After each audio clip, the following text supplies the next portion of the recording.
মাটিতে। আমরা রংপুরে গিয়ে মরতে চাই না, ঢাকায় গিয়ে মরতে চাই না, আমরা চেন্নাই গিয়ে মরতে চাই না। আমাদের চিকিৎসা নিতে হলে পঞ্চগড়ের চিকিৎসা নিয়ে আমরা মরতে চাই। ঐতিহাসিকভাবে পঞ্চগড়ের গুরুত্ব অনেক বেশি। খুব বেশি দিন আগের কথা নয়, 700 বছর আগেও এই পঞ্চগড়ের ভিতরগড় চীন, তিব্বত, ভুটান, নেপাল, সিকিমের বাণিজ্যিক রাজধানী ছিল।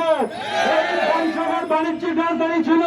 আজকে 1000 শয্যা বিশিষ্ট যে হাসপাতালটি হইতে যাচ্ছে, সেই হাসপাতাল সহ একটি মেডিকেল কলেজ পঞ্চগড়ে চাই। আজকে সেই হাসপাতাল এবং মেডিকেল কলেজ যদি পঞ্চগড়ে হয়, তাহলে এই পঞ্চগড় তার পুরনো ইতিহাস ঐতিহ্য ফিরে পাবে। পঞ্চগড় আবার শুধু বাংলাদেশের নয়, চীন, ভুটান, নেপাল সহ আশেপাশের দেশের বাণিজ্যিক নগরীতে পরিণত হবে আবার ইনশাআল্লাহ। সেই উদাত্ত আহ্বান রেখে আমি আমার বক্তব্য শেষ করছি। সবাই ঐক্যবদ্ধ থাকি। আসসালামু আলাইকুম রহমতুল্লাহ। সম্মানিত উপস্থিতি, এ পর্যায়ে আমাদের সামনে